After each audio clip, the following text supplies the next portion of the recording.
Fala, meu amigo, graça e paz, que seja multiplicado em Cristo Jesus, que Deus ele possa abençoar a tua casa, a tua família, que Deus ele possa abençoar os teus negócios. Nós estamos aqui dando continuidade ao estudo de Gênesis, livro de Gênesis, capítulo 13, no verso 7 em diante.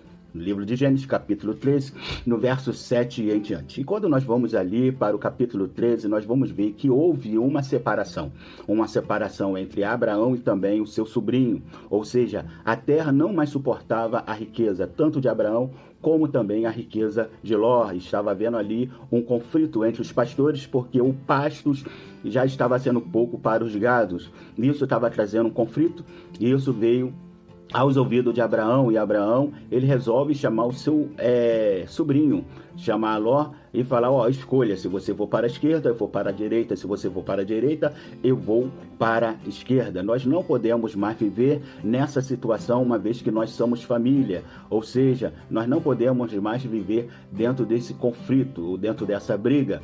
Então a Bíblia diz que Ló olhou para a Campina do Jordão e viu a sua beleza e resolveu ir para a Campina do Jordão. Mas a Bíblia diz que Abraão, ele ficou em Canaã.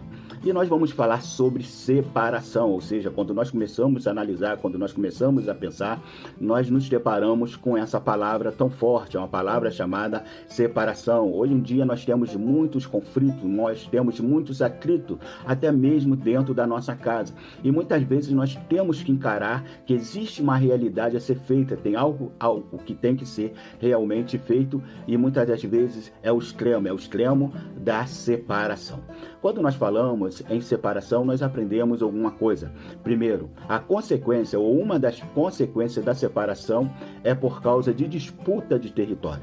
Quando eu falo disputa de território, é porque no território nós temos posse. E quando nós temos posse de um território, nós podemos usar e desfrutar daquele território. Ou seja, quando você tem um território, quando você tem um ambiente, você pode usar daquele ambiente, você pode desfrutar daquele ambiente ou daquele território. A segunda coisa que eu vejo é que quem tem um território, ele também tem domínio, ou seja, aquele que possui um domínio, ele tem uma estabilidade, ele tem uma segurança. Isso traz uma certa paz para a pessoa que pode ou tem um território. E a terceira coisa que eu lembro quando falo território é que o território também fala de poder. E quando nós falamos de poder, isso fala de autoridade, ou seja, dentro daquele ambiente, dentro daquele território, dentro daquela situação, você tem a palavra final, você é respeitado.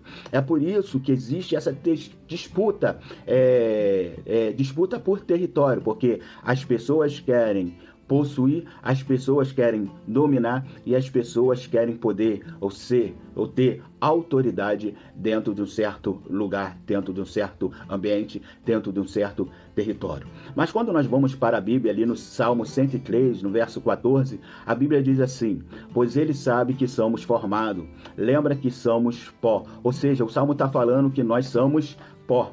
Independente do território, independente do que você possua, independente do que você tem domínio, independente do poder, da autoridade que você tem ou que nós tenhamos, nós temos que entender que nós somos pó.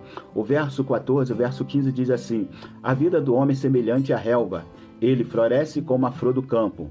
No verso 16, que vai quando sobra o vento, tampouco se sabe mais o lugar que ocupa. Ou seja, a fragilidade. Um dia nós somos flor do campo, nós florescemos, mas no dia seguinte pode vir um vento e esse vento pode levar toda a formosura a ponto de nós nem sabermos mais aonde nós estamos. Então, é importante que nós venhamos a ambicionar território, mas nós temos que entender que a nossa essência sempre será uma essência de pó. Nós temos que entender que a nossa essência é uma essência de fragilidade. Então é por isso que nós temos que dar importância, muitas das vezes, na realidade, aquelas coisas que realmente valem a pena, e muitas das vezes nós temos que perder, nos separar de alguma coisa, nos separar de algum ambiente, nos separar de alguma pessoa e perdermos território, porque nós sabemos que muitas das vezes não vale a pena.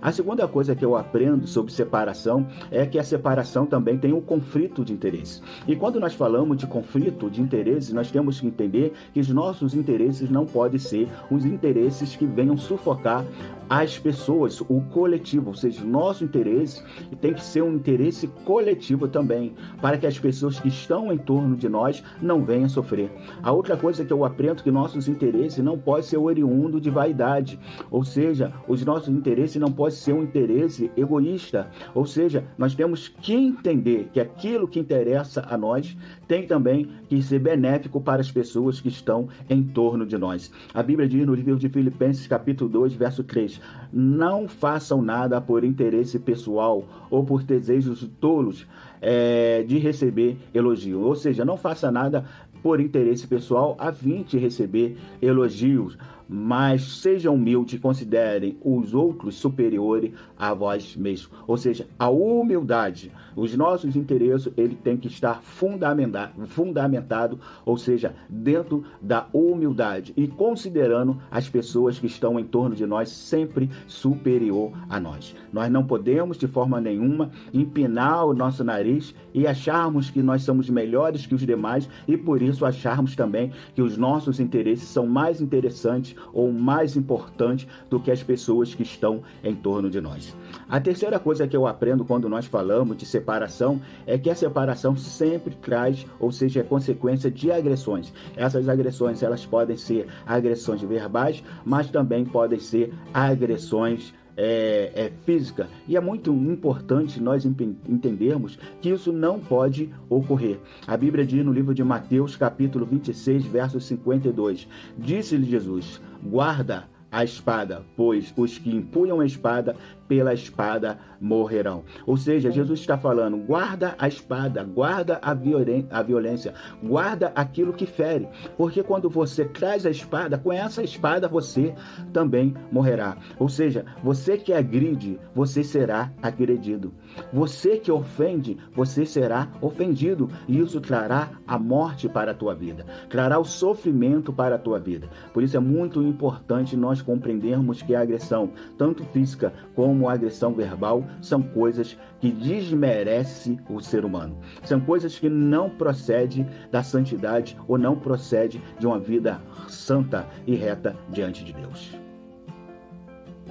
Nós vamos ver no texto que Abraão ele chama seu sobrinho e fala, faz a escolha. Se você ir para a esquerda, eu irei para a direita. Se você for para a esquerda, para a direita, eu irei para a esquerda. E a Bíblia diz que Ló olhou para aquilo que era belo, ele olhou para as campinas e foi para as campinas habitar próximo às cidades de Sodoma e Gomorra. E nós aprendemos o seguinte, que nós, quando nós fazemos escolha, nós temos que entender que toda escolha é baseada no instinto, toda escolha é baseada naquilo que nós cremos, toda escolha é baseada naquilo que nós temos no nosso subconsciente e toda escolha é baseada nos valores que nós achamos importante. Então, toda escolha que nós venhamos fazer, nós temos que entender que nós responderemos pelas escolhas feitas por nós.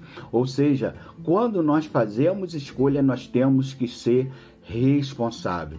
Quando nós fazemos escolha, nós sabemos que nós iremos colher o fruto daquela escolha.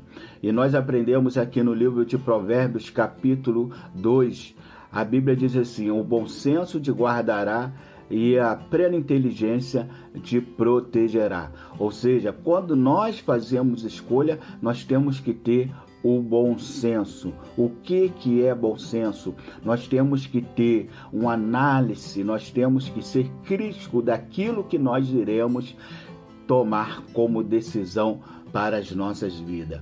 Uma vez que Ló, ele olhou para aquela beleza, uma vez que Ló, ele olhou para aquilo que era belo, uma vez que Ló, ele quis ir para aquela direção, ele responderia futuramente por aquela decisão. Não é diferente na nossa vida. todas as nossas decisões têm que ser decisões responsáveis. Aquilo que nós temos como valor, aquilo que nós temos como crença, aquilo que está guardado no nosso subconsciente e aquilo que nós aprendemos como valor está em pauta e nós temos que saber realmente se aquilo é da vontade de Deus. Her alarm goes off and she gets up to watch the morning news. Doesn't work no more, but